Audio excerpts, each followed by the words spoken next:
السلام عليكم ورحمة الله وبركاته. أهلا بيكم. هنسمع مع بعض التقرير المهم والخطير بتاع موقع ديكسلوز اللي اتكلم على التعاون الاستخباراتي والحربي ما بين المخابرات العسكرية الفرنسية وما بين العسكر المصري على الأراضي المصرية في الصحراء الغربية. هنسمع مع بعض كم الجرائم اللي ارتكبت واحنا ما نعرفش عنها أي حاجة، ولم يصدر عن أي مسؤول مصري أي تعقيب على هذا التقرير. التقرير اتعرض امبارح على القنوات الرسمية الفرنسية، اتشاف في فرنسا وفي أوروبا وفي العالم كله النهاردة. العالم كله يعرف اللي بيحصل من تواطؤ وخيانة عظمى جوه مصر إلا المصريين. تعالوا مع بعض نسمع التقرير ونشوف ايه اللي كان بيحصل على أرض بلدنا واحنا ما نعرفش عنه حاجة. 21 septembre 2016. À l'ouest de l'Égypte, un avion de l'armée égyptienne survole le désert. Quelques minutes plus tard, il frappe un pick-up conduit par des civils.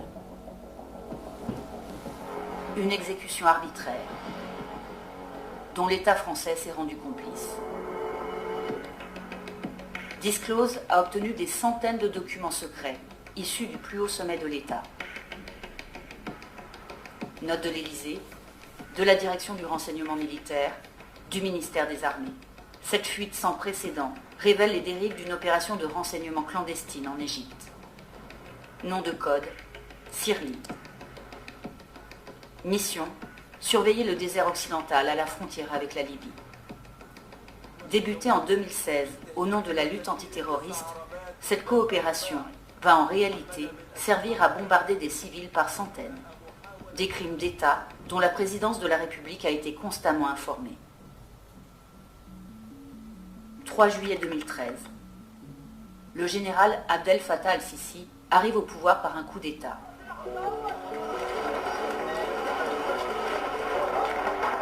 Malgré la répression sanglante qui s'abat sur la population, l'État français devient son indéfectible allié, officiellement au nom de la lutte contre le terrorisme. Les relations entre la France et l'Égypte sont fondées sur des intérêts communs. C'est la lutte contre le terrorisme et c'est la sécurité. Une alliance qui se poursuit sous la présidence d'Emmanuel Macron. Le combat commun contre le terrorisme qui nous a sévèrement frappés au cours de ces dernières années est au cœur de cette relation bilatérale. Mais derrière l'antiterrorisme se cache une autre ambition. Vendre des armes à la dictature égyptienne, quitte à se rendre complice de crimes d'État. À l'ouest du Nil, le désert occidental s'étend sur plus de 700 000 km², l'équivalent du territoire français. Réputé pour ses oasis, le désert est aussi le point de passage de la contrebande libyenne.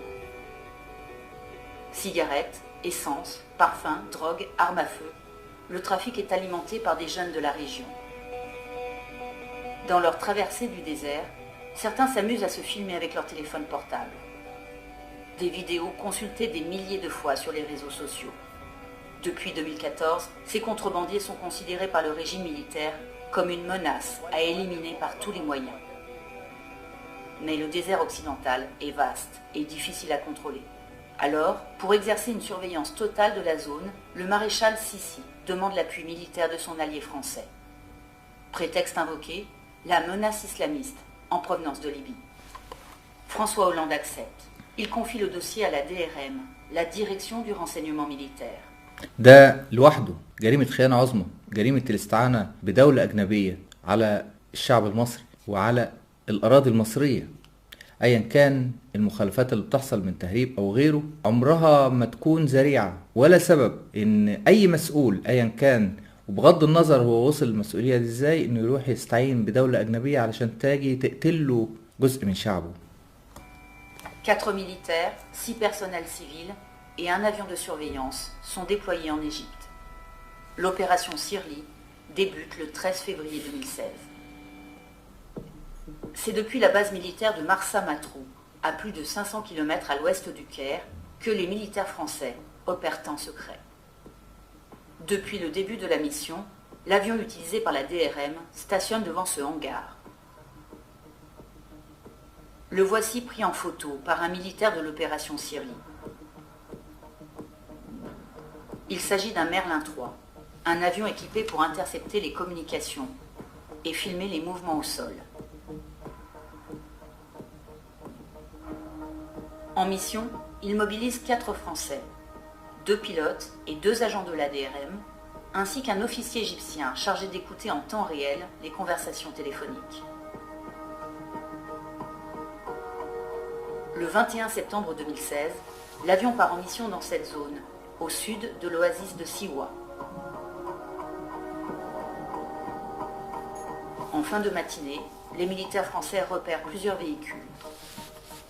Ils transmettent leur position à leurs collègues au sol, qui les font suivre à l'armée de l'air égyptienne.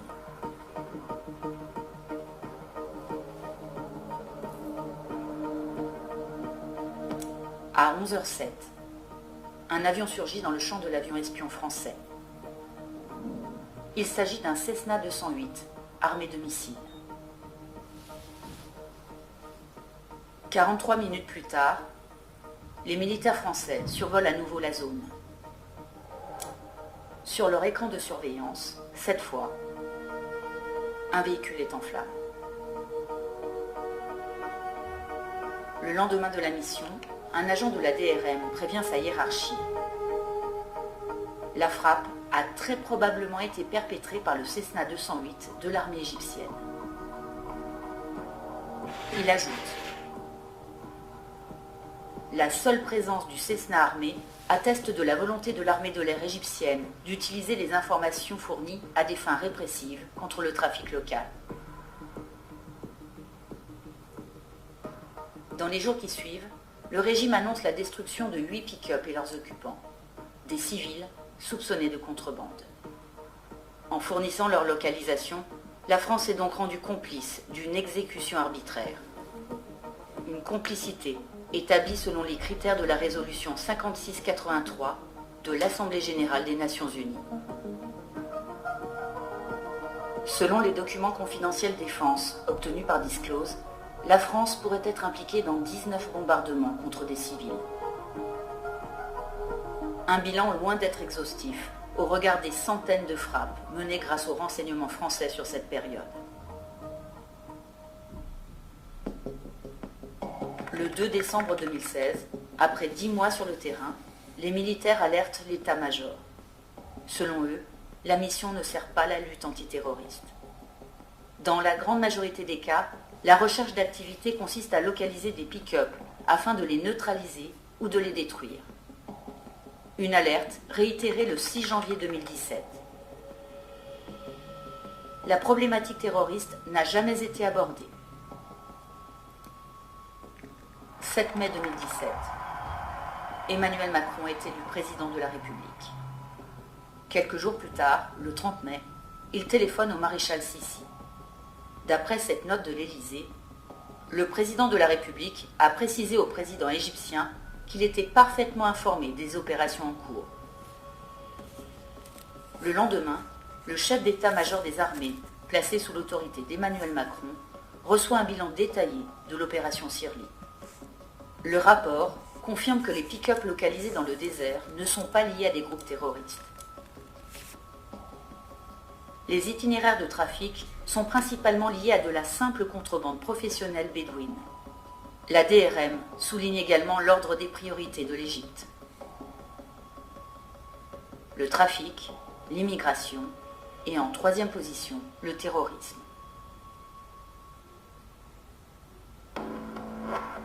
23 novembre 2017. L'état-major des armées reçoit un nouvel avertissement. Il émane cette fois de l'armée de l'air. Par manque de moyens de surveillance, l'identification des pick-up ne peut être effectuée. Les frappes d'interdiction qui en découlent pourraient être soumises à caution. En clair, les militaires s'inquiètent de voir leurs renseignements utilisés contre des civils. 27 janvier 2019, Emmanuel Macron est en visite officielle au Caire. À cette occasion, la DRM exhorte le pouvoir politique à mettre fin aux dérives de la mission. Des cas avérés de destruction d'objectifs détectés par l'aéronef sont établis. Il est important de rappeler aux partenaires que l'avion de surveillance n'est pas un outil de ciblage. Pourtant, malgré cet énième avertissement, le soutien à la dictature reste la priorité. Emmanuel Macron va même décorer le maréchal Sissi de la Grande Croix de la Légion d'honneur en décembre 2020. 4 mois après la cérémonie, l'Égypte commande 30 avions Rafale à la France pour près de 4 milliards d'euros.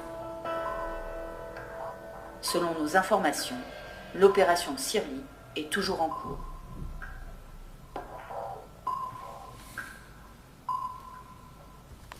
عملية سيرلي ما زالت مستمرة. العملية كلها حسب تصريحات موقع ديسكلوز أسفرت على تدمير 10,000 مركبة وقتل 40,000 مصري. 40,000 مصري، أكتر من 95% منهم مدنيين عاديين جدا، منهم المهندس أحمد الفقي اللي عنده 4 أولاد واللي كان شغال في منجم ورايح مع العمال يشوف ترمبة المية كانت فيها مشكلة، وأي حاجة ماشية على 4 عجلات أيا كان اللي راكبها كانت بتضرب بدون حتى بذل أي مجهود يعرفوا ده مهرب ولا ده إيه بالظبط. الغريبة إن المنطقة اللي هم اشتغلوا فيها وضربوا الناس فيها بهذا الشكل ما فيهاش إرهاب. الإرهاب موجود في سيناء، 1000 واحد بقاله 8 سنين بيحارب فيهم، وراح قصاده أكتر من 2000 عسكري من عيالنا اللي بتروح على عماها، بيروح يرميهم ويسيبهم من غير غطاء ولا دفاع ولا نجدة زي ما شفنا كتير من العمليات اللي حصلت. لكن يجيب فرنسا ويقولها تعالوا يلا بينا نقتل المصريين زي ما حصل. اللي حصل ده جريمة لن تمر على كل من شارك فيها وصمت عنها. اللهم إنا قد بلغنا، اللهم فشل. السلام عليكم ورحمة الله وبركاته.